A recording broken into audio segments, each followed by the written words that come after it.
twabagejejeho ikiganiro na kabiri hamwe n'umuvandimwe Kingungwa kubera impamvu z'umwanya zitaduturutseho. Rero tukaba twashimye ko tugiye kukibagezaho uyu munsi. Rero bwana Kingungwa, karibu uramutsa abadukurikiye. Reka tubaramutse mwese aho muherereye, dusaba n'imbabazi kuko muvandimwe bivuze bwana Imasi, mutubabarira hari igihe dugira gahunda nyinshi bikatugora, ariko aho muri hose tubifurije amahoro y'Imana. Murakoze. Urakoze cyane. Reka tugushimire, abantu barabyumva, tuzadupanga ibintu n'Imana nayo igapanga ibyayo, kandi tuba dufite n'izindi zashuguri nyinshi. Rero mugiye mubona ko habaye impinduka, ibyo ni ibisanzwe mu buzima bwa buri munsi. Bwana Kingungwa, rero iringa rishize ryagenze gute? Duherukana tuvuga ku banyawuvira ubwo babungiraga cyangwa se ubwo bahungiraga mu Kamanyura. Ubu nyine wabuzi amakuru yabo, hoba hari abasubiyeyo, hoba hari abakiriyo, byifashe gute ku bantu bawuvira bagiye mu Kamanyura ubu nyine? Murakoze cyane kubaza ico kibazo. Muri bamwe hari abambutse baja mu Rwanda, abandi baracari hari, ariko nta urasubira ibuvira kuko ga M23 nako Moise yarababwiye Nyarugabo ngo azavuga ijambo giyo rya nyuma bagezeyo. Urumvaga ntibogerayo Nyarugabo atarabahangura kugerayo. Nuko niko bimeze. Murakoze. None bwana Kingungwa, nukubera iki bamwe twakurikiye interview za bamwe basaba ati M23 mutubabarire mudusubize iwacu Uvira, kandi n'abanyamurenge batuyeyo bakaba batuyeyo mu mahoro, ubuzima bwasubiye kuba ubusanzwe, kubera iki bo batabasubiza Uvira? Bibahungabanyije iki muri politike yabo gusubiza abanyawuviri wabo? Urumva impamvu babakuyeyo kwari ukugira ngo baberekane ko badafite umutekano muri Uvira. None kugira ngo babasubizeyo bonyine barimo baratekereza wenda bapanga ngo bazabasubizayo basubiranyeyo nabo. Niko bahaye bibwira, kuko ntibazi intambara aho igeze n'ibintu amahanga basaba n'ibibazo u Rwanda rufite. Baracari ko batekereza ko igihe kigera wenda bakazasubira muri Uvira, ariko ntibigishobotse, ahubwo barajya Rimenge na Bukavu na Goma ko badashobora kuzibamo. Donc urumva bo ntibabizi, bipangirwa iyo ngiyo bakaza kubona ibintu byabaye n'ubundi bababwiye gutyo nyine batazi. Uwo babwira igikurikira cabyo tibo ishobora kubisobanura, kuko muzukuri Nyarugabo no gukoreshwa arakoreshwa, kandi bimaze gutera isesemi cyane. Tuma bimaze gutera isesemi nuko ibyo akora abikora atazi ibizokurikira ejo.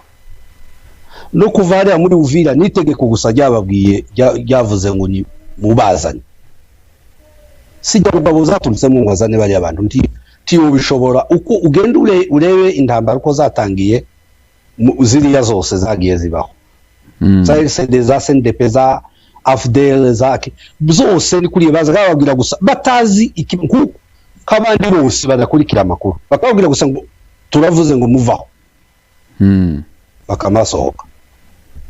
Turavuze ngo mufata abantu ba Uvira iminyago ni mubajane Kamanyora, turavuze ngo muve Bukavu, ubwo bakamava Bukavu ntibaba bazi gikurikira ikizobejo. Donc bacungira ku kanwa nk'ubwangati. Nuko no bikubwira ubwangati gusa, nta handi buva ni mu kanwa, nta handi. Nuko asandi cyane. Rero bwana Kingungwa, hari abantu benshi bagiye bambwira by'umwihariko, hari umuvandimwe utuye arambwira ati nzokuramutse cyane, nzokuramutse. Umuvandimwe witwa ngo ni Inosa uri mu gihugu cyacu, atuye nibagiwe ahantu atuye. Rero araba ati nyabuna nzokuramutse, none ndakuramukije kandi turaramutsa Innocent nawe ndabizi ko dukurikira. Urakoze cyane, abadukunda bose barimo Innocent reka tubaramutse n'ukuri. Umuntu urwo n'urukundo rw'Imana, ukunda umuntu utazi ni byiza cyane kumubwira ko natwe tumwishimiye, kandi muzi ukuri si we wenyine, hariho n'abandi badukunda ariko bagaceceka bakavuga ngo ntuvuge ko ngukunda, uzuceceka.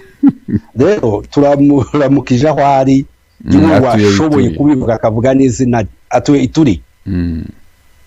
Ya urumva turebwa n'abantu benshi cyane, jewe ngera n'ahantu benshi hano muri Arizona, wewe dore Kingungwa nuko kuri bakagira ngo none jewe sinagenda uyiri Kingungwa akabanza akavuga ngo se nkuzi. Iyo ni memoire reminiscence niko batwayitaga muri psychology, yo kuyoberwa umuntu aho wamubonye ibintu biredo none ubwenge bwaswa nko kugaruka akavuga aho yakubonye. Ni benshi badukunda, ni benshi batwishimiye kubera ko tuvuga ukuri, bakeya donc turi bake, abenshi bananiwe kuvuga, n'abana n'abakuzi benshi bagaceceka ariko bakadushigikira, bavuga tukabyishimira cyane kubera ko abantu batwumvise tukumva ko bumvise ukuri. Hakaba n'abandi badutuka, tukishimira ko badutuka nabo. Nabwiye abacu mbasetsa tibitutsi biri mu makuzunguruka, bagomba kudutuka bya bindi bimwe babuze ibindi bokongera, ni cercle vicieux, bikaguma bikagaruka. Tumaze kubimenyera rero, n'abadutuka nabo twishimira ko baba bumvise, kandi bapfa ko gutuka atakozwe. Kandi nabwiye abantu bamwese muzamuturebera iki nimba bati tuba dushaka kumva amakuru aho, noneho nimba mushe mwumva amakuru muzamuyumva mutuze. Yarambwiye ngo nawe nakagara ngo nyabune nuzo mushire mu gitabo cy'akagara. Abantu bariyongera ku bwinshi, abantu baratubwira ku bwinshi bakavuga bati muzukuri muvugisha ukuri. Muri abagabo si bose boja hano bakavuga ibi ku mutima ibyananiye abandi. Uku kuri mu by'ukuri n'Imana ukuye n'abantu, n'Imana nico yaturemeye. None woreka gukora icyo Imana yakuremeye ukaja mu binyoma hamwe n'abandi, ikanisa bakavuza amapene ngo uvira tombe abantu b'Imana ahantu habugenewe ahera. Abantu bazabubaka bakavuga ngo aha niho hagomba kuvugirwa amashimwe y'Imana, hagomba kuvugwa ibyanditswe byera bigahasomerwa.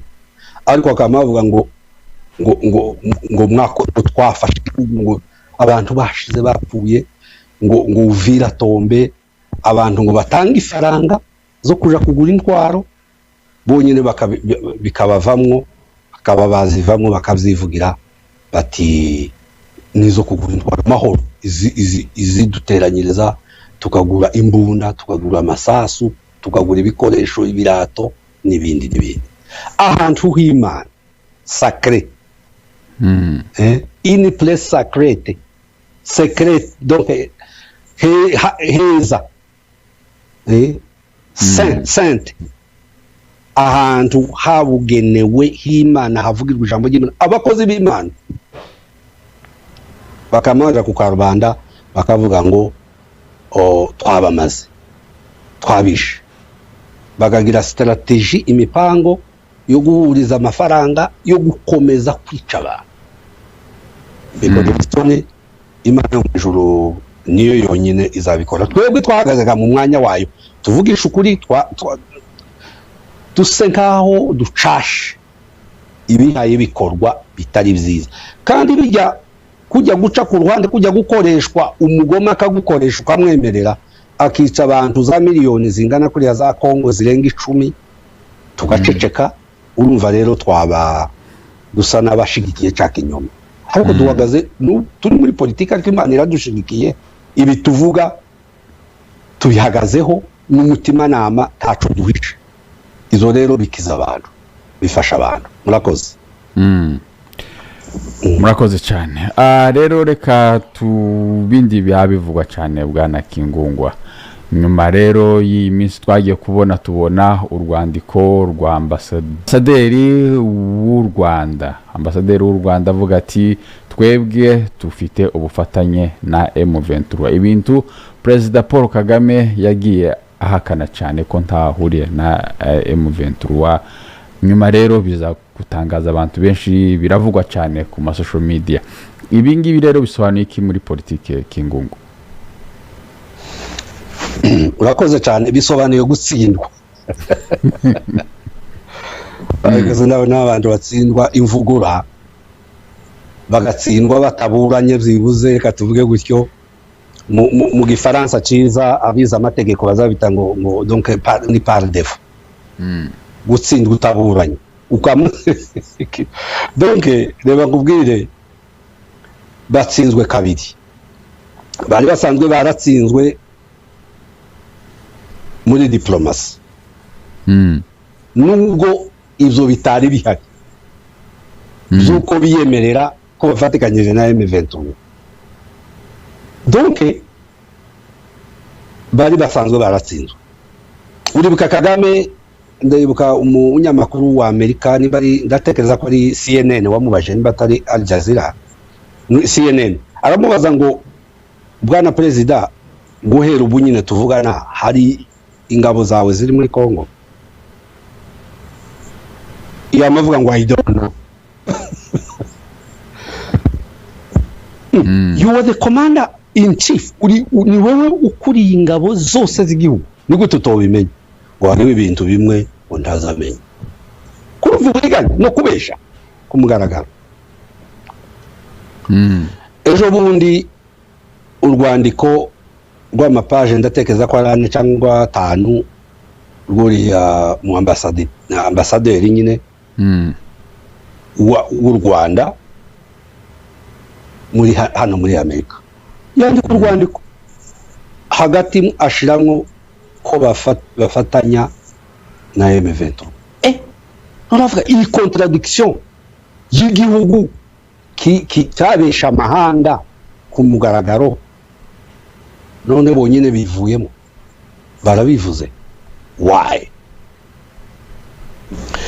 Bokejwe igitutu mu buryo budashoboka. Ubundi bazaga bavuga, uriya minisitiri w'ububanyi n'amahanga Nduhungirehe yazaga avuga ngo twashizeho mu buryo bw'ubwirinzi, ingamba z'ubwirinzi, ngo ingamba defensive measures, uburyo bwo kwirinda,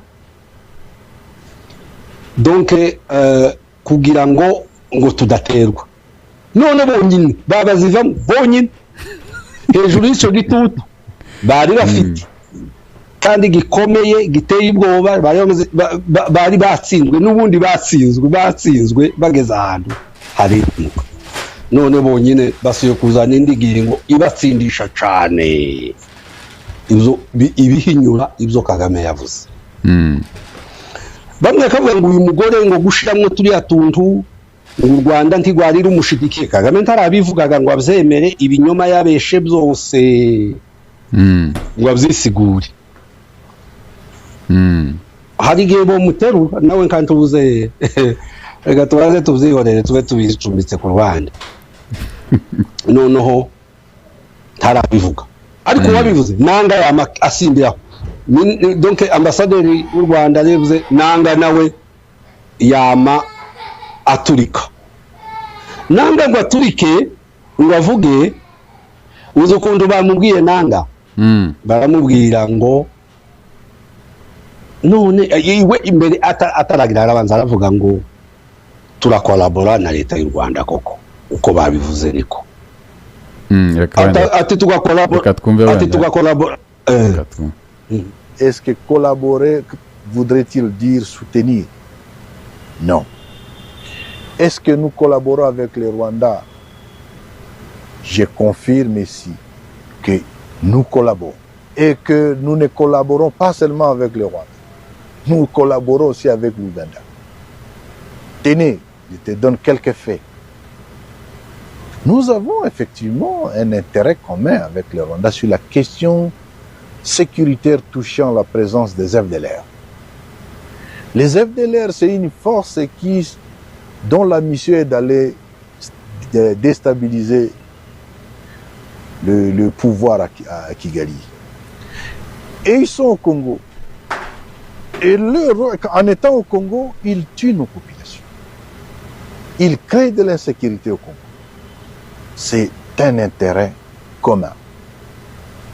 La neutralisation de cette force, de cette force négative, concerne aussi bien le Rwanda que nous. Savez-vous, depuis notre entrée à Goma, combien de FDLR on a déjà arrêté et qu'on a dû les transférer? C'est une...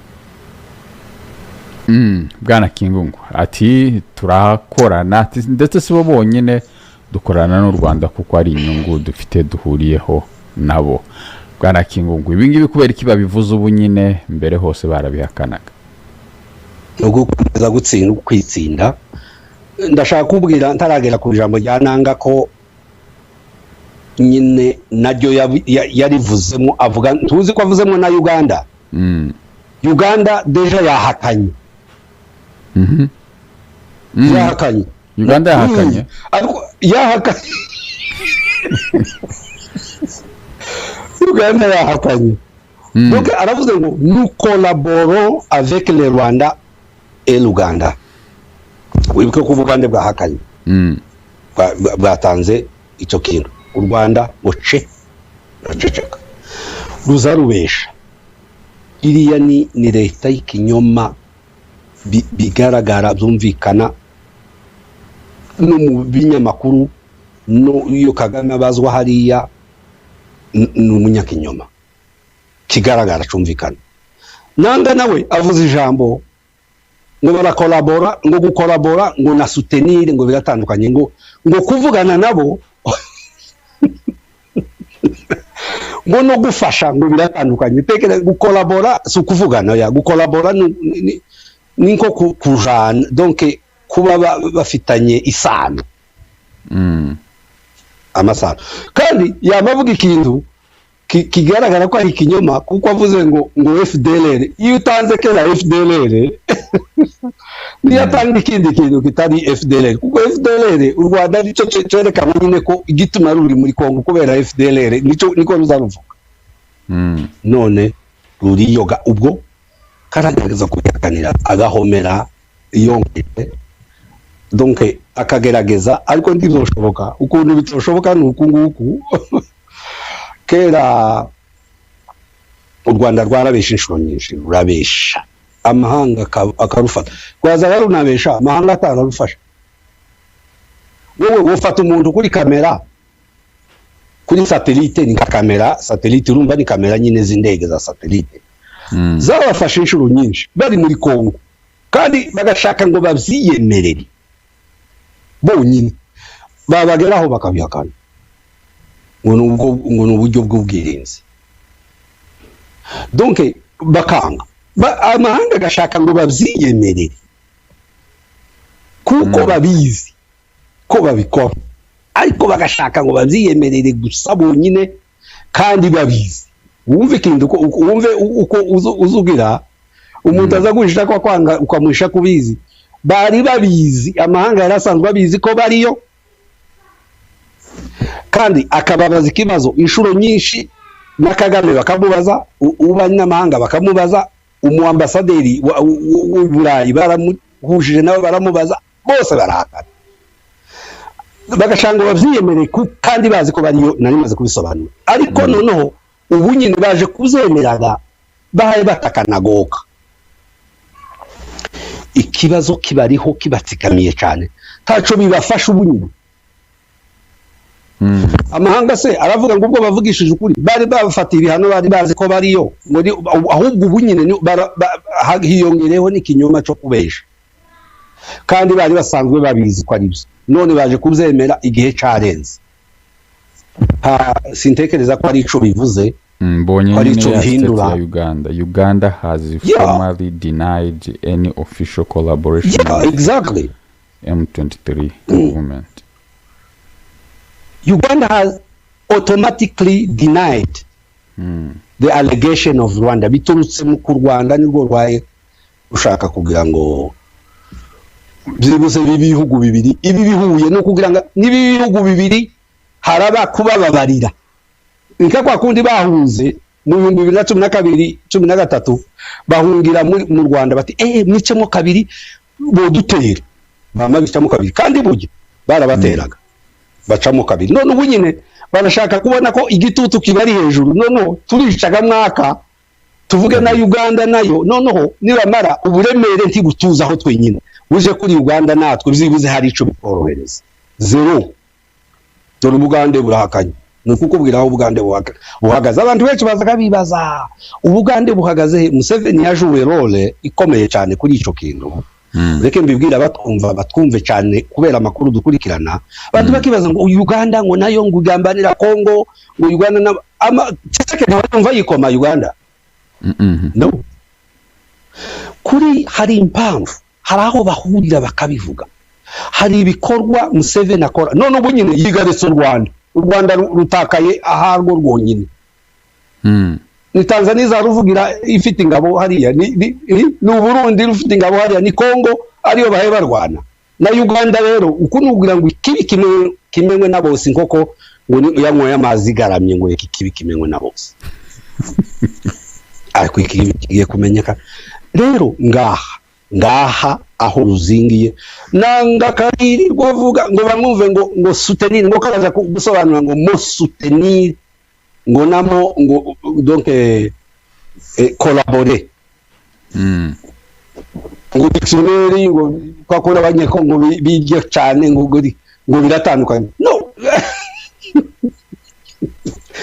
c'est toujours la même chose muri donc signification cyangwa muri idéologie intambara kandi bavuze na FDL yatari yamakurikizaho ngo yivuge kuko u Rwanda nirwo rwiramana ruvuga rutakura mu kanwa igihe cyose rero vraiment kuri ako kantu ngiye kukarangirizaho turishimye turanezerewe ku mwanzi aha yaguma kwimena inda aguma kwigaragaza uwo ari we ngo inyamaswa imwe ngo yihishe ko ari iyo nyamaswa yisiga ibintu umubiri wose iyindi irayisiga ngo imare kuyisiga iragenda yiyoberanyije sinzi uko bagize gutya ngo bakangaze gutya yamimoka kwa kundi ihora imoka ese navuze ko ari imbwa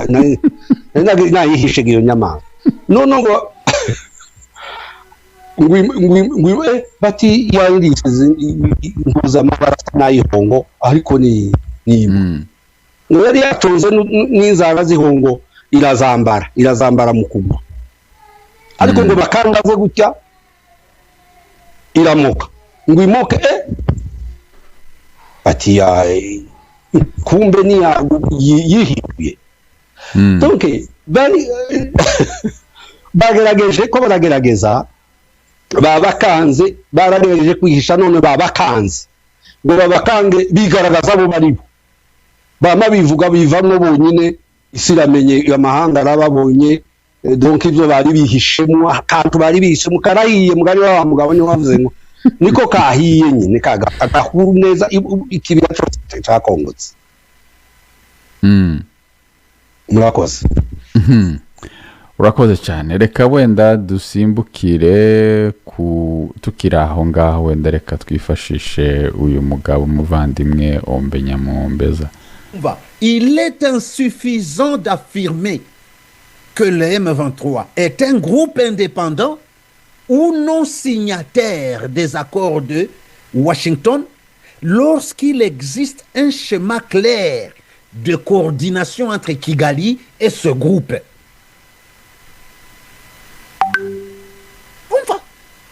Ntago bihagije kubyemeza yuko kubera ko ari amagambo gusa ngo M23 ni umutwe wigenga ngo kandi ngo ntiyasinye ku masezerano ya Washington mu gihe biriho bigaragara yuko mufitanye ihuza bikorwa hagati hariho inzira zigaragaza ihuza bikorwa hagati ya Kigali n'uwo mutwe rero gutandukanya M23 na Kigali ntibigishobotse.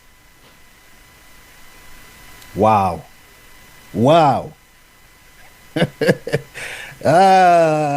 Inyenzi, comment ça va? Tension, ça va? Tension, ça va à Kigali? Ukuri kuratinda ariko birangira kuja hagaragara kuraseruka.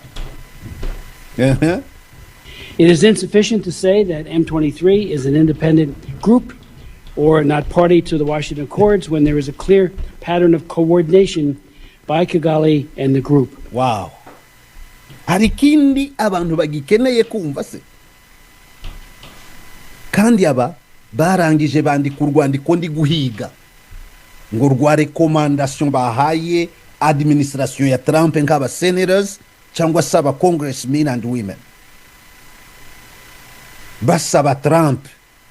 Rero namwe mu gihe bamaze kubwira Kagame ati FDLR uvuga niwe huzifitiye mu ducu controla mu burasirazuba bwa Kongo, barangiza bakamubwira ati kandi nta bintu bihari bishobora kutwemeza yuko M23 ari umutwe wigenga ku buryo twawutandukanya na RDF, kandi hariho inzira zigaragaza ibikorwa byihuza bikorwa mufatikanijemo mwembi. Ariko mana yanje ibi bintu ko ari uburyohera Kigali tombe kabisa. Aya Rodrigue ati ombe nyamuhombeza. Urakoze cyane bwana nyamuhombeza. Bwana Kingungu, ahangaha rero n'uyu mu ambasaderi w'u Rwanda maze kwandika ati turakorana na M23 atariko n'umutwe w'abakongomani wigenga. Nabo mu kubasubiza ati nta watandukanya M23 na RDF. Mwitubwira ko M23 yigenga byose ni nkaho ari ikintu kimwe. Bwana Kingungu. Rwose ni ikintu kimwe, ni ikintu gikora ibintu bimwe, ni ikintu bacumuriza kigatera Kongo, ibikoresho bikagira aho biva. Barafatikanyije baje amanama amwe, none se ntimubizi n'amahanga ntabizi ko amanama yabereye i Butare arimo ba Mubaraka Muganga, arimo na Bakabarebe, arimo na Bakanyiki na Nyarugabo. Twebwe bobesha amahanga, none amahanga nayo ayo manama turayazi bakorana amanama. Twebwe uko tubizi ni kure cyane kurenza ibyo banavuga bano bagabo. Nayo mpamvu tubivamwe twe tukandika inzandiko tubifitiye ibihamya, tukavuga ni date n'igihama n'amasaha zamaze bari muri ayo manama. Uwera za Butare ya mbere kuba etidiya ba mbere, iyo nama nari maze kuvuga ni yejo bundi, ubu ngubu M23 yatangiye ejo bundi umwaka ushize. Amanama yaberaga hariya ahuza abasirikare bakuru b'u Rwanda n'abariya ba M23 nyine lepante bariya bakoreshwa bahurira hamwe. Rero gusa icyo babarusha barahura ariko badahuje level ya understanding. Bamwe ni abametere babo, bamwe ni abantu bakomeye babo, bashebuja babo, barabategeka gusa. Ariko bazanye igitekerezo cyabo muri iyo nama, nubwo nikozeho barabwira ati intambara yatunaniye. Yatunaniye pi, twarabivuze, yatunaniye, amahanga yadusaranye, Union Européenne yadusaranye, murabizi ko ari idufasha twebwe mu Rwanda. None mu Rwanda intambara zanyu mwungwiki mutureka gute? Mutubabarire, manze mudufatishe, twanze tugire gutya, twanze dukora ibi. Ayo manama bahari turayazi. Amahanga rero kubera inzandiko zacu, kubera ibiganiro byacu, ibyo dukora bamaze kubisobanukirwa neza. Bari basanzwe babizi, nari nabikubwiye ko bariyo bagashaka ngo babyiyemerera ariko baranga. None go nyine aho bigeze bashatse kuvuga ngo uriya ni umutwe muri iyo lettre, ngo uriya ni umutwe ngo wigenga, ngo urigenga gute ari mwebwe mwaho habikoresho kandi ufite intego imwe namwe urwanya FDLR nkiyo namwe mu Rwanda. Biraza abatutsi babivugaga cyane bikagenda bakavuga ati abatutsi ko tubabona Kinshasa, ko tubabona izarubumbaje, ko badapfa hayandi mareta byibuze ya mbere ikamitsinda rubanza bati none ko Tshisekedi ndakorana na Gisaro Alexis ko atamutaye hanze cyangwa ngo amwice. None wewe Nyarugabo bari abanyamurenge bari nakanyiki ni mwebwe murusha ubututsi uriya Gisaro. n'abajenerale cyangwa b'abanyamulenge Levis ya none Nabo. wenda n'ikindi N'abakozi ni gute ba leta. intambara iyobowe n'umunyamurenge ariwe generale Masunzu ariwe uhareba kara karere none mukavuga ko hayica bene wanyu kiriza none ikaba intsinda rubanza ico c'abatutsi gaco cama kivaho piki none uga ico bari basigariyeho nikijya ca tindera hamwe FDLR kiriya yari umukino bashobora kwihishamwo bagatindaho bakabwira amahanga akabasoneraga ngo kubera ko interahamwe none ejo bundi basanga Kagame karakoresha interahamwe ko ziraza zagera mu tobo hariya mu Rwanda zikispecializa zikigishwa zigasubizwa noneho ari interahamwe nkotanyi ari FDLR RDF kuri abantu bari kuri front hariya yego baravanze ariko cyane n'abahutu benshi baje hariya benshi baza ari amashamba ya Kongo benshi bakiyoberanya ndetse bakabahindura n'amazina bakabashira hariya none izo zasohotse nje ndabyibuka umwaka ushize zasohotse muri mucegeranyo cawoni umwaka utangiye baravuga ngo bamenya amakuru ko hariho FDLR zispecializa mu Rwanda zigasubizwa iriya bati hano hari amanyango n'umugabo n'umunyamanyanga n'umweshi abazungu iyo bakubonye akantu kamwe baragukurikirana noneho baramufataga noneho ngo bamare ngo ejo bundi gagira ngo yisigure ashire n'Ubugande ko bose bakolabora noneho bibega nil babibabari Uganda yamazumva kejo ati twebwe u Rwanda rwasa dushikira ntabwo twolabora n'abari kandi n'ukuri ariko u Rwanda rusigaye rwonyine ruratakaye ubu Kagame ko baramugira igicibwa donc amaze gucibwa mu karere ubu Kagame amaze kugenda atanyuka ku bihugu kugenda kosana n'ibihugu byose deja bamworosoye bamushira ahantu aragaragara gutya hajya twese dukunda umwanzi w'umuntu yokunda hajya bavuga ngo umwanzi wawe arabyishimira kuko uriya abazi biwe nitwe kubera ko nitwe yishe twe yamaze rero twishimiye ko bamusesuruye bamaze kumugeza ahantu heza hashimishije kugira ngo agaragare ikiri kimwe na bose kijya navuze inkoko yanyweye amazi garame rero kuri iyo pointi ntabwo byoba bigishobotse ko hari ikintu na kimwe cyaba kigisubiye inyuma muri uku kurwana kw'intambara atari ukurangiza nyirayo kandi aho yatangiye niho izorangirira kuko yatsinzwega ibintu byose yagiye asiba imyobo ayisibura kera imbere yazaga agenda siba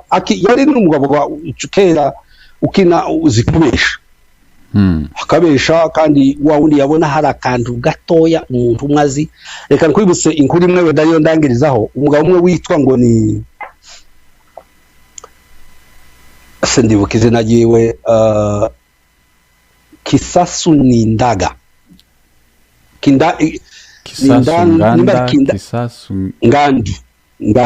Kisasu Ngandu bashatse kumurangiza baramwica kubera ko yari afite umutima yaberetse bashaka kumurangiza bica amaescort yiwe yose nawe baramwica umuhungu umwe warokose witwa Katabirora w'Abahiga arokokera i Kigali yabaga hariya Kimisagara uwo muhungu Katabirora bamenya ko yarokotse nta rwamaze abatabazi muri iyo ntambara muri ubwo bwicanyi bwo kwica umugabo bamuhiga hasi no hejuru bamusinda hari i Kigali arapfa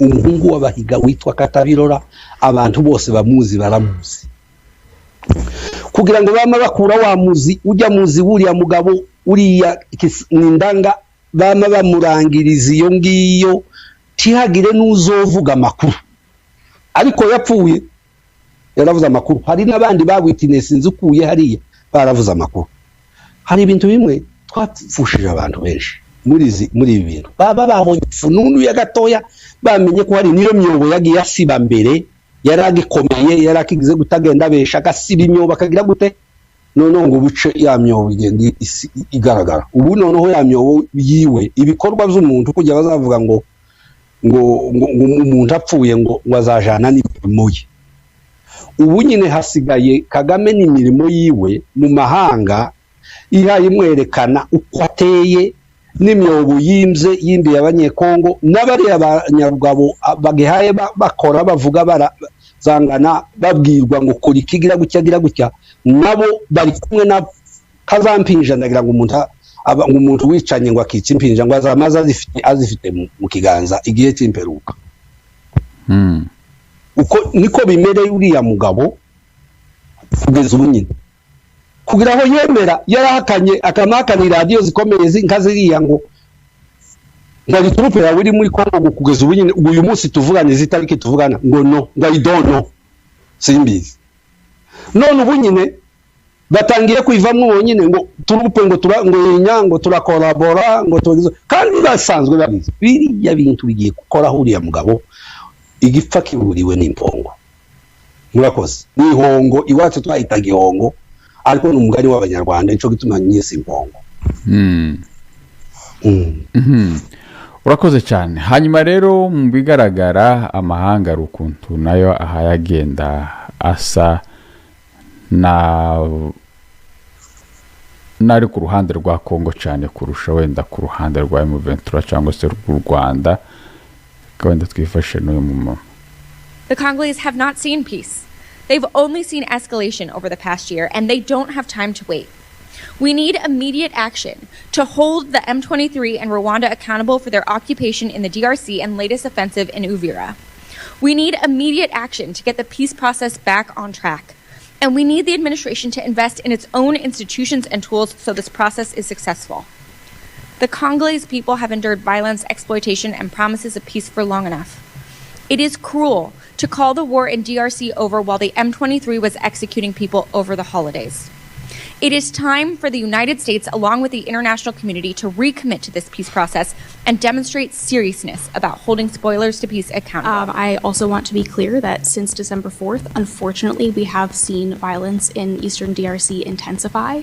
We saw M23 with support from the Rwandan Defense Forces that has been documented and stated by Ambassador Waltz, most recently at USUN. We saw this offensive take the strategically important town of Uvira, and that's extremely concerning to us. And we do consider that even though we have seen a measure of withdrawal from Uvira, I want to be clear that that movement is not enough. We have made it very clear that a more clear withdrawal further north, with Rwandan troops heading back toward Rwanda's borders, with M23 pulling back much farther to at least their previous lines and recommitting to their engagement in the Doha process. We really need to see these steps, and any measures we take to address them will be calibrated to change behavior. So we do have all options on the table, and at the highest level continue to discuss what measures we will implement to change the behavior that we're seeing. And again, I can't say it enough. When you sign something, you put your honor on the line, and then you do nothing, or you wink and nod and you allow certain things to happen. I'm talking about individual players in the two countries, particularly M23. We have to get more involved too as a Congress, and I plan to lead it. Thank you. We will ensure that the promises made in Washington are kept, that the peace process delivers real results so that the people of the region see tangible improvements in their lives, and that the conditions for increased U.S. investment are realized. Transparency and accountability are central at every stage, and those who threaten peace will be held responsible. As Secretary Rubio said, we will take action to ensure promises made to the President are kept.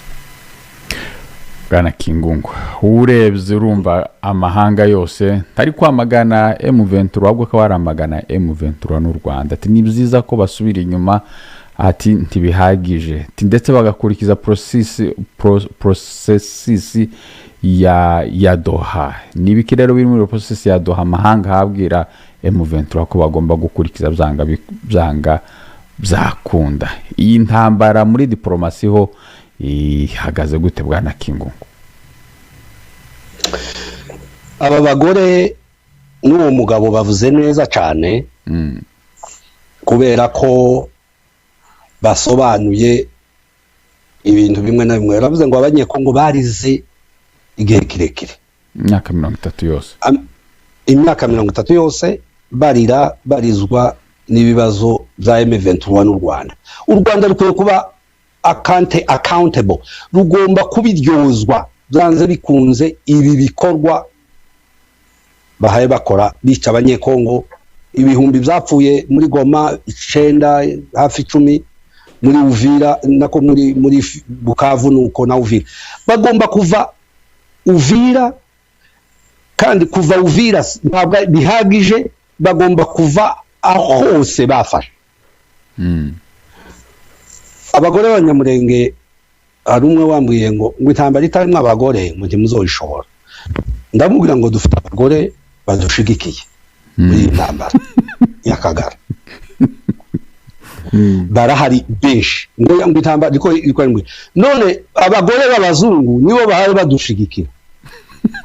Hariho n'abandi bacecetse mu bagore biwacu bacecetse bo bagize ubwo, ariko abazungu bo ntibacecetse. Abo bagore babiri bavuze baravuga ngo amarira ya Kongo ntitugomba kuyihanganira, amaze igihe tugomba u Rwanda na M23 bigomba kwikorera uyu musaraba bakava aho bavuye. Hanyuma hakabona kuba ibiganiro bya Doha, niho yarabivuze. Ibiganiro rero bagapermita ibiganiro, n'ibyo biganiro nibiba d'abord abafatiwe ibihano bazafatwa, bazajanwa kuburanishwa. Abasigaye ari abere nibo bazoshirwa, bazoja mu mishikirano, donc bazaba bari qualified gukorana na leta yabo. Ariko ce n'est pas n'importe qui. Bariya bamakenga bose bafite inzandiko zibafata, bamakenga ntuze uriya Nanga, bariya bangoma Willy Ngoma, bariya ni benshi, bariya bose bafite inzandiko zo kubahagarika. Rero processus yo kuvuga ngo baganire igomba kwihutishwa, nyuma yo gukliyaringa ibyo byose bihari, ibyo bizazane n'ibindi biri aho ngaho. Rero amahanga yarahagurutse kurwanya ikibi cyose. Haba kandi kantu sarire uriya minisitiri w'ububanyi n'amahanga wa Kongo Wagner yavuze Kayikwamba Tereza yaravuze ngo turashaka sanction ku Rwanda. Sanction no apana sanction y'abaturage b'u Rwanda, sanction y'abategetsi b'u Rwanda. Iyo sanction turayikeneye. Uko tuyikeneye nuko turashaka ko bafatira ibihano, turashaka ko bajanwa mu nkiko, kandi aravuga ngo bakava aho bafashe, bakava muri Kongo uko amategeko abiteganya. Muri Rwanda rufite ibyaha bikomeye, rushobora no kuraswa, rushobora no gushatingwa down au niveau international. Ibintu byose ntibikore, bakama bishatinga down, guverinoma yose ikaba shut down. Gukora icyaha imyaka 30 warinje mu kindi gihugu, hanyuma final ukabyiyemerera wenyine, ukemera ibyo barabizi bira byose, bo kwamba bakatira ntiyagira indi connection nindi naho boja mu kindi gihugu bakoresheje indege, uko kera babafata ibihano kandi byihutirwa. Ni nabiya rero ubona ibihugu byose ko ari bine bishobora kwama bibafatira ibihano, ntiyagira ikintu kiva mu gihugu kimwe kija mu kindi, uko kera nako no kubarangiza. Ibihe bihugu bine biriya bifatanye n'u Rwanda, Uganda, Burundi, Kongo na Uganda, zose ni bine gusa bafite.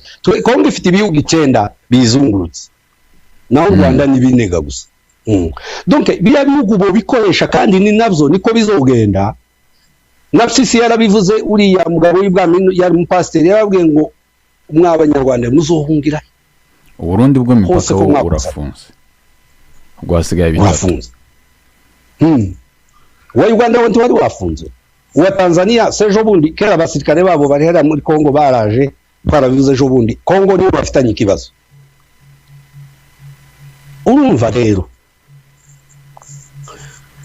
ivyo navyo bubikora rero baramenye ikibazo cy'u Rwanda kiduteye ubwoba umuntu kigiteye ubwoba agenda aruhuke atuze ibyo twavuze twarabivuze tuzora tugenda dukonjora tuvuga n'ibindi tutaravuga buhoro buhoro kugeza umunota wa nyuma wa kiriya gihugu kuko ivyacu byatangiye kumenyekana reka nkubwire ejo abantu babo nabimenye ejo bundi ko abakozi ba leta bamaze amezi 3 badahembwa naho abandi bo hari abandi bamaze hafi amezi 8 kuriya mu Rwanda hari kibazo gikomeye ejo bundi hari umuntu nakurikiye asoma urwandiko de Jean Paul asoma urwandiko rwa Kibungo mu mujyi ngo babuze ibihumbi donc akarere kose kahariya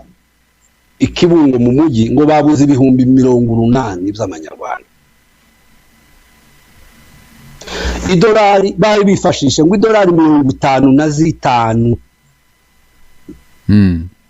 nizo zivunja ibihumbi 80 ngo bazibuze bazibatse akarere kobura ayo mafaranga umujyi wa Kibungo ura amafaranga ukagenda kwifashisha hari inzara iteye ubwoba hari kibazo ni henshi bagenda babirana kubera ibihano bafatiwe ariko ntibarumva kugeza n'ubu nyine kugeza igihe none bavuga bati reka turebe ko tuvuga ko dufatikanye nabo wenda na M23 twumve ko badohora turabyenye none ntitubesha kandi bazi ko babafashe muri za satellite bati none reka twemere turebe ko batudohorera baremeye ahubwo niho bidaditse de plus niho bishize mu kagozi bikabisha Kayankware izishira ijosi umugozi watangira kuyegera gutya ikavuga ngo rika ikururije imbere ngo wende umugozi uravamo akaba ari wo winjira cyane ubwo hano mu gatuza ukayifata rero kwemera biriya mbigarutseho kwishira mu kagozi cyane nk'iyo nkware bagakomeza bakinjira ibibazo bigakomeza bikiyongera bikaba byinshi icya gatatu ndangirizaho uwo mugabo umugore yavuze Kayikwamba Tereza yaravuze ngo Wagner yaravuze ngo ni gute u Rwanda rwaciye ku masezerano rukinjira mu kindi gihugu rugakoresha M23 muri byama byose ariko rukaba rugifite abasirikare bacunga umutekano ku isi turasaba ko bari abasirikare bose bavayo turabisaba uco gihe iryo jambo yarivugiraga mu Bwongereza umunyamakuru amubaza ngo se ngivyo mwabibwiye Premier Minister w'Ubwongereza ngo twarabimubwiye ati nawe yafatikanyije natwe turi kumwe muri zose arabyemera mu bihano bafashe Ubwongereza wibuke ko ari mu bihugu bya mbere kandi Ubwongereza bwafasha u Rwanda mu buryo budasubirwamo ariko batangiye gakera kuva cagiye bakuramo twe tukagira ngo none ngo se mu Rwanda ngo ko batarufatira ibihano ngurwa naho kera baratangiye ko turabivuga nikakujya kwa Mugabe nikakujya kwa Bakadafi nikakujya kwa bari bose ba Samuel Do mwibuka bakuriya kose biriya byose bakora umugabo kera ari mu mazabira 22 abaturage ntibabizi byabanga byabo naho bakaza kureba byabagezeho si ibintu tuzobigira gute ariko mu Rwanda biracika ni kibazo gikomeye tivyoroshe rero ivyo byose nakantu narimvuze kugira ngo nongere kubyo navuze twakomeza murakoze urakoze cyane tugenda rero dusatira umusozo w'ikiganiro cyacu bwana Kingungwa ati urebye uburyo amahanga ahaya bifata uburyo amahanga ahaya yamagana u Rwanda dusimbukiye rero mu gihugu cyacu by'umwihariko ku banyamurenge twebwe kugira ngo tubone uko isi haye igenda ifata ikibazo ubwo ihaye igenda iva kuri M23 FC twebwe niho twaturushaho kuyihomekaho no gufatanya nawe kandi twatubona ukuntu haye igenda itsindwa uretse nico gusa abaturage ubuzima bw'abaturage baburushaho kuja mu kaga abaturage ubu nyine mu minembwe nta interinete ntawuhaha ntawugurisha bamaze ni byinshi umunsi bavuga birangize kubera ko twebwe tutabona iyo situation ngo mu gihe n'ayandi moko abamayimayi nabo baba baje kwifatanya na leta bose nyine bakaba bari kuri leta ariko twebwe ubu nyine iyi ngiyi twirwaneho iri mu baturage yo ikaguma mu ruhande isi yose yabona ko rwatsinzwe isi yose yayamagana.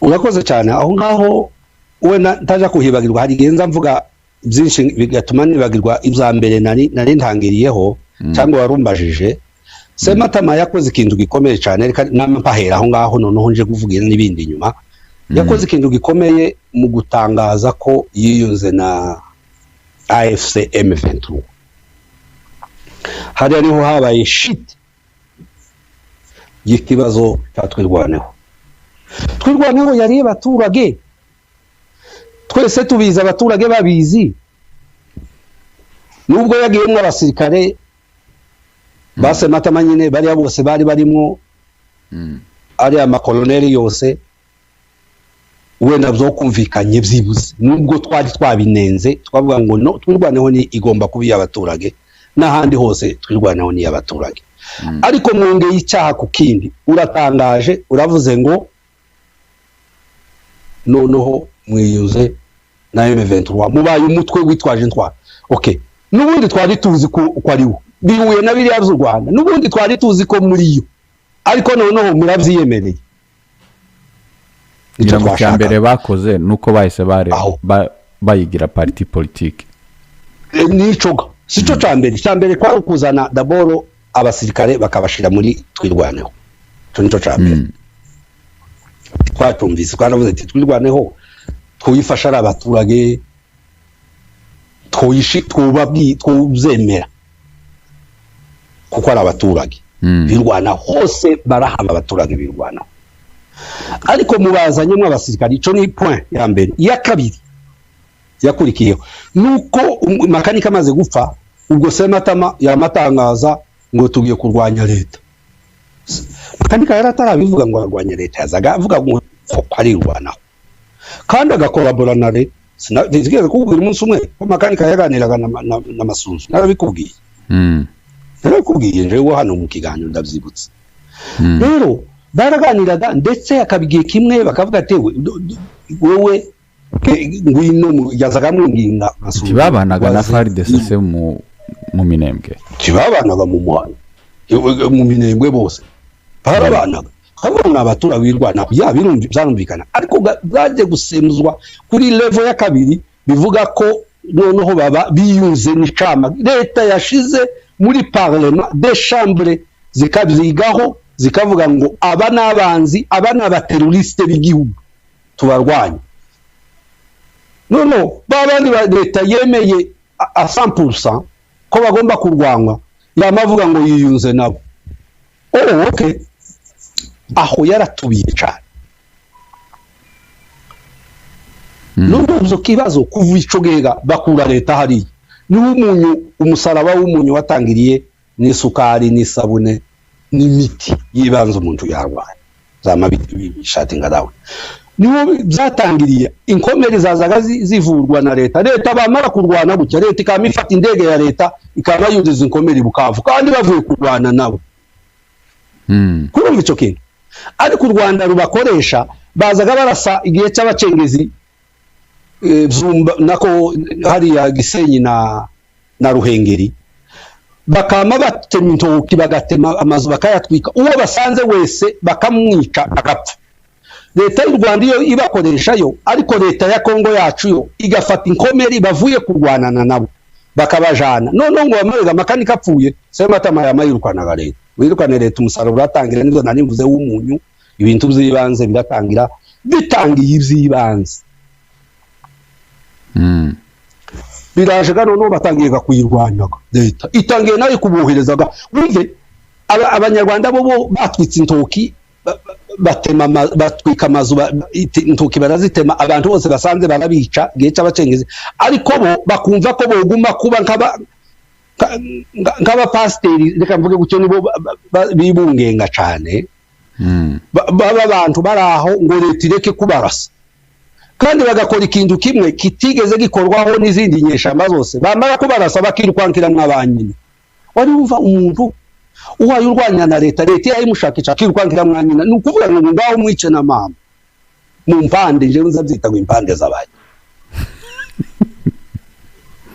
sunti bibaho umuntu w'umugabo aza kugira weka muhanga ukavuga uti ndaje hariya ndasane n'iyo leta da ariko bo bagahungira mu maturage umve rero ibyo ni ibintu bikomeza kuba ingaruka ku bantu reba abantu bapfuye reba abana bahe bapfa ngo bafashe point zero nta n'akazu nta n'agitunda kibaye ngo bafashe ngo ahantu ngo hari ahantu senza nibagirwa sinzi ahantu hatari amazu ngo bahafashe gwitsa nkuko tekereza gwitsa nkuko na point zero kuri nta kintu kugira gusa ngo bagume babwira abantu ngo tombe uviraga yarabananiye tayo bagifite ngo bishimire uvira tombe none bakishimira gwitsa nkuko tombe ngo ibintu bigume bibe tombe abana bagume bashire si cyo gusa abana bagume bapfe ngo amaraso yacu ngo kumara abantu tumvise uriya mukobwa Fani abivuga ngo umuryango wase ngo bamaze gupfa ngo 11 abana barashize bashiriye gwitsa nkuko hari bashiriye point zero hari bashiriye iki Semata maratangaza iki ngo arwanya leta atayishobora ngivyo ibibazo rero nawe uvira bari biringiye bayivuyemo na Bukavu nitahiwe turabizi n'aya madeclaration tuzi ibyo twakoze tuzi ibyo twanditse tuzi amahanga aho ageze tuzi ibyo u Rwanda aho rugeze urabwira ngo nico gituma u Rwanda rwavuze teme hasigaye kuraswa reka tuve muri Uvira nyarwa mutira bime nico gituma ari kwari rejo bumwe tazi cyerazi ko bova Uvira pi nojo bundi abesha abaturage ati tuzo ijambo rye ryanyuma ngo azayivugira Uvira nyarwa bazovugira ijambo ryanyuma Uvira nyarwa bazintambari haija nyarwa uzayindambari haija nyarwa tazi pi uko arategereje ngo bazamuhangura ngo aje Uvira tazi ko batahiye Bukavu hakurikire Goma taza makuru kandi twe turayazi sari akahayo gusakiwe akamagira ngo karabuzi nka gushoka arabuza amahanga nyarugabo rero yavuze ngo yazize kwasa ni umukobwa w'abakingo arasabut biriya no kwicisha abantu kushira abantu mu kibazo ntibaza aho biri nanga hari ariko ari isumbukuruza ngo turavuga ngo ibifaransa amahanga zatinye ibifaransa byananga no amahanga gendera kukuri na reality bafite nibihamya biboneye none batangiye gufasha ayo mahanga kwigangiza niko guhagarara kwishamye uri hejuru mu kirere ukabitema kugira ngo hanukane naryo barabemereye ko tubariyo nubwo wenda bamwe atafashwe amahanga zakunda gufata amakamera kayabika kiriya ndege ya Habyarimana yarashe kakabwate ntwari karahari kari kakibitse ganako reka ngihorere nzokavuga undi musa ariko tuzokavuga nako karakanyago aho noneho tugaruke ku biriya byose nanga ariko aragerageza biriya byose Sematama ariko aragerageza biramunanira none bavuye Ibuvira baramutabara gute kumarisha abana Abanyamulenge nibemere kumarisha abana kuko n'abanyarwanda barashize ejo bundi bari bavuze mu cegeranyo baravuga ngo hapfuye abana 600 b'u Rwanda mu minsi ejo bundi yashize ngo baje kureba hariya bapima ijya satellite nyine zipima ziriya mva za gisirikare ziri hariya Ikanombe ziriya za gisirikare zo mu Rwanda bapima basanga ngo hiyongereye izindi 900 hahambwa abasirikare gusa 900 bivuga ko hari mu gupfa abanyeko abasirikare b'u Rwanda hariya bagahisha ariko abaturage babo barabazi abandi abona bambutse ngabaje hari abagwa hariya ntuze zikabasisibiranya drone yewe abantu barashize abanyarwanda babayikinya barashize abanyamurenge barashize abana bacu numvise ngo ubu ngubu baravuga ngo abana bacu ngo baza bahisha numvise na metere mira bivuga ngo wari wamubwiye ngo umugore wavuze ngo muzamuceceka babwira umugore umwe ngo muzamuceceka ngo ndimukaza muvuga ko abana bapfuye undi mushari mukanya waje mu kiganiro mpantegera zino chano zindi zazivuga ngo bari kwamagana nyine ngibiriyo ngo antinizo abafante bakaza bakora ibiriyo ngo abanze batabonye nako abantu bashize aho babivuga ku maradiyo aho ama ukonti biba byumvikana takundi gabo niba babivuga aho none barababuza abaturage sayo mantuze yose arumvikanaga kagera hose none umuntu nibo barushaho yaba bongoreranaga umwe akongorera undi ndakongorera ariko kubivuga ngo bigata kumbuga uko biba bigenda ahubwo wumve nawe niko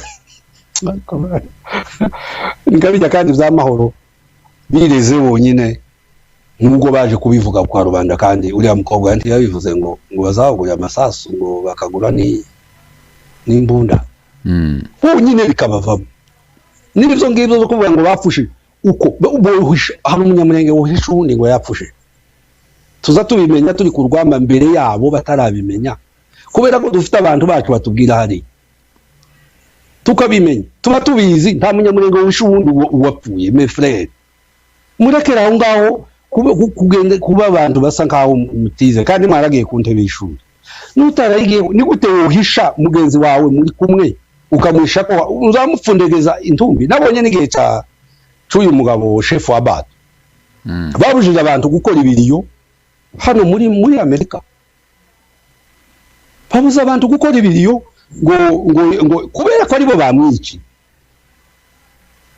ta munyamurenge wuhisha undi muza mugenda mu byikuremo ibyo mukora byose tuza tubimenya ubwo rugikubita timwo duhisha icari cari kuba ngombwa cari kuduhuza twese nigihe twahamagaye mahoro nigihe twahamagaye abanyamurenge yeme nimuze tuganire turebe uko twifata muri izi mpfu zigiye kuba tubije mu inama bakaduhurunga banga ko tuganire none ubu nyine bazodushakisha banga batabona kuko taco bokora tuza tumenya iby'u Rwanda bonyine bakava mu nama ivyo badakunze batishimiye bakabivuga ngo bari barwanye mu nama ngo twari turwanye mu nama ngo twari tugiye kurasana ngo kubera ko tubabaza impamvu bare kwiyuvira bonyine bakatwibwira bari mu nama aho none bazoduhisha niye bazoduhisha baduhishe he ntitugaragara tuza makuru ndetse menshi tukabarusha kuyamenya kuko twe tumenya n'aya mahanga yavuze twinjira mu madosiye amwe y'amahanga tubandikiye tubahinzandiko tubabwira ukuri kw'ibibazo byabaye by'iwacu sinakubwiye ejo bundi ko Jean Sco yari hano Sebineza yari hano Rubera Ngabo n'uriya mugabo witwa Diyufu bageze hano bamara amezi 3 hano muri Washington White House kuragira ngo abagabo bangana kuri bavuze ukuri tubandika inzandiko tukazijana muri White House tukazohereza tukagira tumenya amakuru kubarusha ayi wacu turayazi dufite abantu bacu batubwira amakuru akagara tumaze kugagara tawo dukirira ntawo turabizi kuburambuye baratsinzwe ni shira amaboko hasi bicare tubane intambara ya bose twese duhurire hamwe kuri muri leta yacu irakomeye yabyinye yakinye ntuze diplomasi neza cyane tawo reka kubwira Tshisekedi duriya yakubise Kagame imvugura atarwanya imvuguru yamukubita hasi atarwanye dore ukuntu yamukubise hasi yamenye ibikorwa bye byose aravuga ngo ngiye kurwanya ino ntambara nyirangize jewe wiyemeje ndahagurutse kurwanya ino ntambara kandi izoshira tizosaba kubaho tuzosaba kuvugwa imaze imyaka 30 ndayirwana une fois rimwe kandi kurwanira ntama nukurangiza ubutegetsi bwa Kagame kubukuraho n'amahanga kuburega mu mahanga yabushizeho kuntu yihakirijwe ashaka nawe kugira abandi yihakiriza donc ahaka n'ababashiraho ngaho bamubera abari mu beza ariko nanone igihe gakizagishikana cyo umuntu izamubayeho bikamubaho akarambika intwaro bikaranga urakoze cyane rero bwana Kingungwa hano kanshiremi dene kubaza kibazo. Tunashukuru Mungu kwa kutumia delegation. Tayari tumeona delegation ni rais anatuma. Tunasema karibu sana na tukaongea kweli maneno tuliongea ni ya lazima. Yani kisa ya maneno wala kichwa maneno tumeongea ilikuwa tu ni message ya kusema kama sisi shida zote za operation hakuna tatizo tunayo kuhusu Wanyamulenge wala raia wa Kinyamulenge. Hapana, raia wa Kinyamulenge tunaishi nabo hapa Uvira na wote walikuwa kimya hapa, na kwa hivi wakati M23 ilifika hapa na ndio liwabeba kwa nguvu meme hapa Uvira, tulikuwa tunaishi nabo mzuri sana. Yani kifupi ni kusema nini, message mimi makanaki natosha kwa saa hizi. Tunaomba wale wote walidanganyika kwenda na M23 kukimbia, wale wakongomani warudie tuishi nao kwa amani, wasisumbuke na wasidanganyike, ila wakuje kwa roho moja ya upendo ya kuishi kiraia jinsi tulikuwa tunaishi nabo depuis zamani. Kwa trupe zetu zote wala kwa trupe zangu zote tunaomba waache watu wasinyanyasiwe na pasiwe mtu wa kunyanyasa mtu aseme huyu alikuwa na M23 tumukamate tumupige. Hapana, baache batu na amani, na ule yoyote alikimbia arudi kwa amani, tuishi hapa Uvira kwa amani. Nous étions très joyeux de rencontrer la délégation envoyée par le chef de l'État et on a échangé sur beaucoup de points. Et les points saillants, c'est pour donc c'est la cohésion communautaire.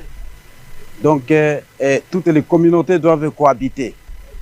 Et je pense que dans mes propos, parmi les meetings que nous tenons partout où je passe, je pense que moi je prône toujours sur la cohésion communautaire et la sécurité de toutes les ethnies confondues. Alors, je pense que nous sommes dans des opérations, nous sommes des militaires. Ce qui nous intéresse beaucoup, donc ce sont les opérations que nous menons contre l'AFC M23. Dans ces opérations, j'ai toujours donné les instructions à mes éléments de ne pas tracasser les civils. Malgré leurs ethnies, alors tous les civils ont droit à la sécurité. Donc le militaire VDP doivent respecter donc les consignes. Donc les consignes qu'on les donne, c'est de sécuriser donc les civils confondus de toutes les ethnies. Nous sommes clairs. Nous disons que il y a ces membres de communauté Banyamulenge qui ont été kidnappés, si on peut le dire, par le rebelle de AFCM 23. Ils les ont amenés jusqu'à je ne sais pas où, au Rwanda, à Kamanyora, ainsi de suite. Donc nous demandons à cette population de Banyamulenge de retourner ici, de venir s'installer dans leur maison. Donc ils ne seront pas inquiétés par les Wazalendo ni les FARDC. Je pense ça.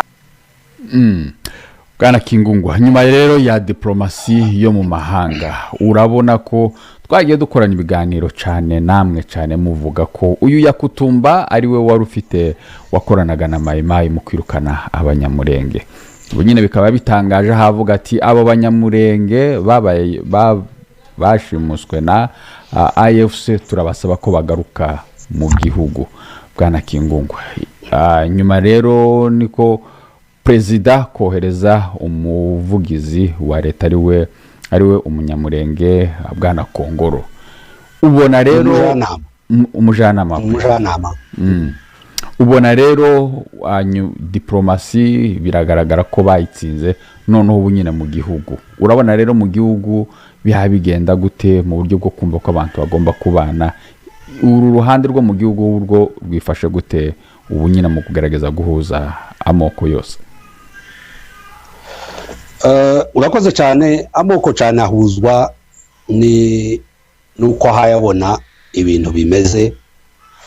Biratangaje kubona mu yandi ma leta uko abanyamwenge bafatwaga mu gihe Uvira nka kuriya bagarutsemo uko byagendaga mu yandi ma leta, ariko bariya bose n'abariya bahunze bageze Kamanyola bose bari bamaze igihe kirekire bari kumwe na Wazalendo tibishwe. Noneho leta ifite gahunda y'ibiganiro by'amoko. Hari amoko nayo nubwo ataraja mu biganiro ariko kera amaze kubona ibintu aho bihayabisha. Jewe iri joro ryakeye twari kumwe n'umuyobozi wa teritware ya Fizi ku murongo, twari ko tuvugana kambivuge kubivuga wenda bacu twari benshi ku murongo yo tuganira nawe duhaye duhura tuganira. Bamaze gusobanukirwa ko umwanzi wa Kongo ntabwo ari umunyamurenge, nabo ni ukwibeshaho abantu. Kandi natwe umwanzi wa Kongo si umupfurero, si umubembe, si umushisi. No, umwanzi wa Kongo ni uwemeye gukoreshwa n'agatsiko k'u Rwanda. M23 si abanyamurenge pi. Nubwo se Matama yo bitangaza kavuga ngo twirwaneho igiye kuba umutwe urwanya leta ufatikanyije na M23. No, si abanyamurenge. Izo bintu abantu babisobanukiwe barabizi. Uwo mugabo amagambo yavuze akomeye ateye ubwo. Twari kumwe n'abandi baduhuje ku murongo. Rero urumva abantu bose kuvuga ngo reba d'abord hari abahagaze ni kuri meri ya Uvira. Aho hari niho ntuza yarahagaze Wilingoma cyage bafashe Uvira. Iriya ni insinzi ikomeye cyane. Ikindi cya kabiri bari kumwe bahagaranye n'umunyamurenge Makanaki ahagaze ari kumwe na Kongolo umuvugizi bako umujanama wa leta, umujanama wa perezida w'igihugu ari kumwe na Yakutumba. Hari Yakutumba yari umwe mu batwicaga nibyo warubajije hamwe na Redi Tabara cagiye, ariko we yitaba impamagazi ya leta aravuga ngo igihugu cyatewe ni muze turwanira igihugu. Impamagazi Gumino iritaba, Yakutumba aritaba, Bamakanyaki baritaba. Umuntu wahinduye ibitekerezo ejo we nitwavuze ngo Kabila ngo yahinduye ibitekerezo ngo bamushize mu cyo cyatumye yamushira muri AFC nuko yahinduye ibitekerezo ngo yireze kwandi mu banyabyinshi. Ese ngalo abanyabyinshi gakane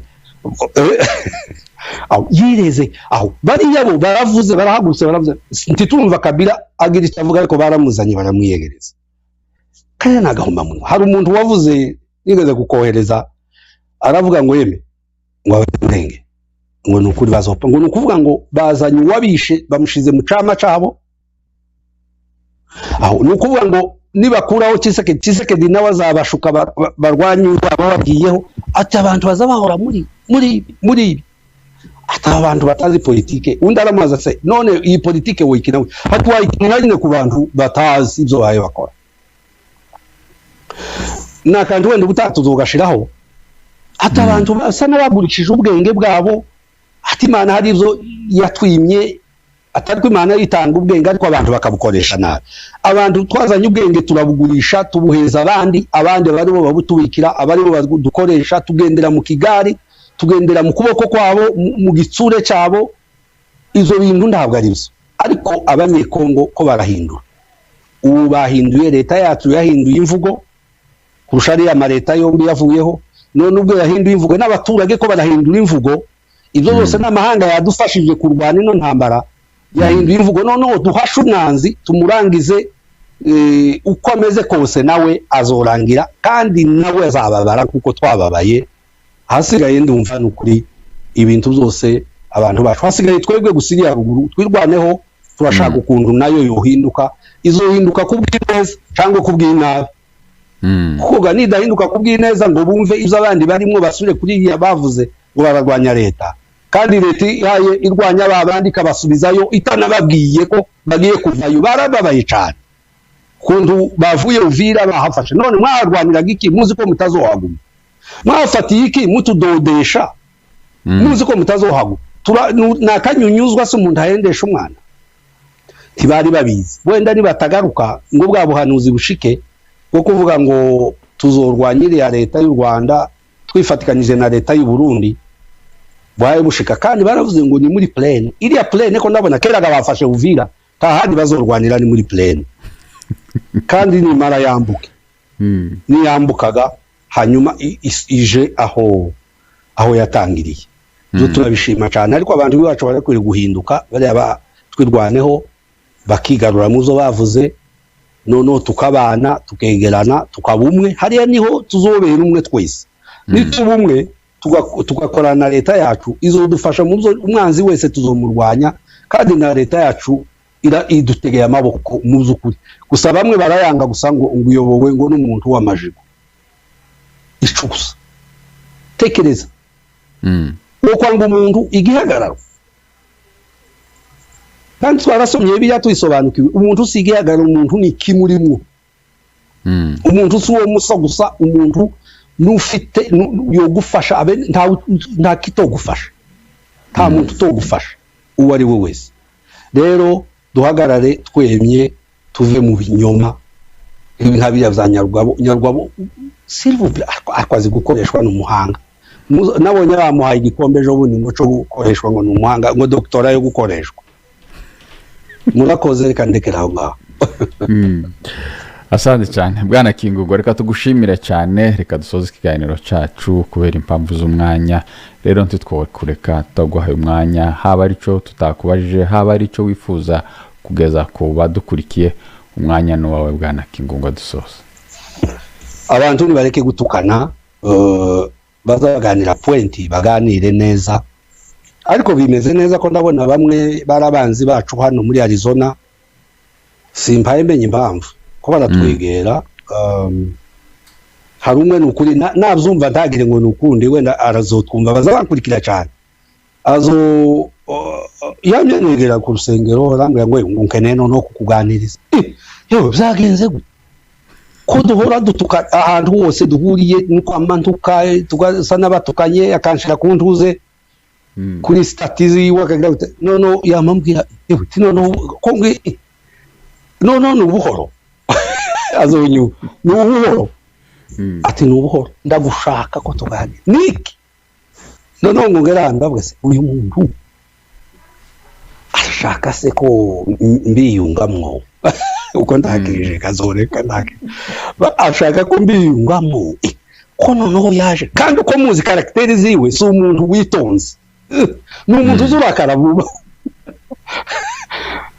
tuzurakara vuba wa mugabo azara niwe wambi azarakara vuba akagira gute ariko uwo munsi yamaza yacishe rero ariko nimba atari ubuhoro nama nimba atari ikintu ariko nteke nguma kubivuga biganira na madame ndetse ntiyewe ndi none nyana ko kuntu yambwiye amagambo yavuze gutya tibyantangaje ariko zoze nzomuzana zoze tuganire ndebe ico numva ico ashaka rero mureke tuza tuganira twitonze n'ubundi iyo tuganira wenda nkuko neza mbere twitonze tuba twarageze ku bintu wenda ariko n'ikindi kintu yarambwiye ati twarakubonye tubona utosubira inyuma pi ati twarakubonye tubona utosubira ampana urugero ndashaka kuvuga hano ariko nasanze uri umuntu ukomeye utova ku kintu wagiyemo banza no kumubwira ati narakumvise wayumvuga mu kiganiro ngo datazutse ngo se datazutse ngo yumbwira gute nti naramute yari kumwe na mugezi ngo aradutegere nti nimba tegeramwe ikiganiro cyanyu ndakirangiza ariko datazutse yovuga ko ndi umugabo kuko nahagaze kuri kwanje ko nawe umbwiye ngo ndi umugabo utohinduka nico urashaka no kutuvugana ngwino tuvugane nubundi sino mu binyoma ngoje mu binyoma sinubwo sinzi kandi nimba ari faranga mfitiye atari ko nasanze utohinduka ati kandi naragutinya ndi imbere y'Imana kuba ngo mpinduke nje mu kinyoma ahubwo bonsi ngapfa ngashira n'umwanzi amfumuze nuko amamubwira ngo sinuhinduka nushaka kugira gute ndapfa uko nemeye uku nguku nahagurutse sinahagurutse n'umwana ntagurutse n'umuntu mukuru rero muzukuri ndatinze mureke tubana amahoro mureke tureke gutukana mureke tureke kubwirana nabi urambwira nabi niwe uhawe uyibwira urabwira uriya nabi ni uwundi uhawe uyibwira titwoguma kugira ngo ngusubize ngo ubwo wambwiye nabi ivyo ngivyo muzamubireka gusa muzamushiraho ivyo bivugiye buvira tombe nabonye bamwe babashikiza gutukana muzamuzihorera kandi no kubakara tuza tukwihorera uvugisha ukuri dutuze tugende gahoro n'Imana yo mu ijuru izadusanga itwigishe iduha ubuzima bwiza dukorera Imana yo mu ijuru ariko duhaguruke mu gihe cacu mu gihe ngiki Imana yaduhaye murakoze rwose turabakunda amahoro y'Imana bane namwe murakoze cyane bwana Kingungo turagushimiye cyane ku mwanya wawe ndetse n'ubwitange bwawe n'urugamba umazemo iminsi ko ruraza rugera ku musozo kuko mugenda mubitwereka rero reka namwe tubashimire bavandimwe mwe mwabanye natwe rero tubonana mu biganiro byacu nk'ibisanzwe bwana Kingungo ari ikindi dusoze oya ntacu murakoze bavandimwe rero tubonane mu biganiro byacu nibidukundira tuzogarukana kabiri kandi bitanadukundiye mugera twihanganira haba hari ibindi bintu abantu bakora by'ubuzima bwa buri munsi rero tubonane mu biganiro byacu nk'ibisanzwe bye bye